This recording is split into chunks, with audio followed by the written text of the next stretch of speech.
look at that beautiful, freshly rototilled soil. Look at that. Oh, it's just perfectly crumbly, nice. Yeah, but I didn't do that. Mr. Gopher did it. That's right, Mr. Gopher.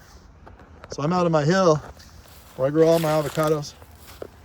And I've had gophers out here the whole time. And the question is, and I want some comments this time. I'm not too demanding. I don't ask for comments very often, but I'm going to ask them this time.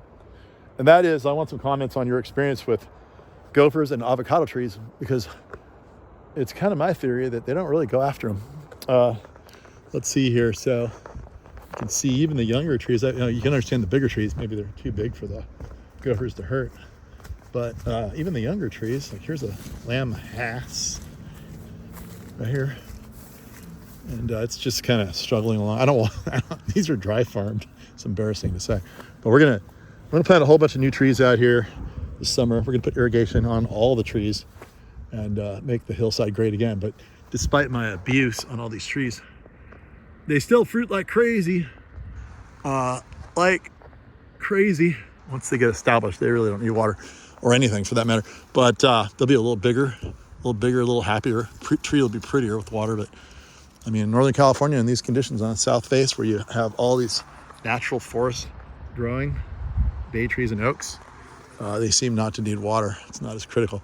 But yeah, even the smaller trees, the gophers aren't really hurting. I just haven't lost any trees to gophers. So I'm wondering if everyone else thinks the same thing or not. Talk about dry farming. I'm actually going to plant some really good varieties. Look at this thing. Can you imagine if I had the whole hillside covered with this? Look at this thing. Look at those big honkers. They're huge. It might be Daily 11. This is a tree I had for many, many years, and I lost all the labels on it. And then one day, after many years of not fruiting, it started fruiting. And look, oh my gosh, look at this one. Look how long that is. It's huge. These aren't even full size yet either. But yeah, can you imagine having a whole hillside? These are delicious too. And then some other ones that you don't even know about yet. There's a fuerte tree right there. That's my Maui mup from Maui. But I'll send you another video here. Look on the, I want some comments. See what you guys know about gophers. Look at all the fuertes. Really nice fuerte up in there. And then of course my Mexico Grandes, which we just picked. This tree's never been pruned and it hasn't been watered in 5 years. Never fertilized. And doing great. Well, I don't know if I say great, but look, tons of fruit. I got a lot of fruit. It's the end of the season, so a bunch of it's missing already.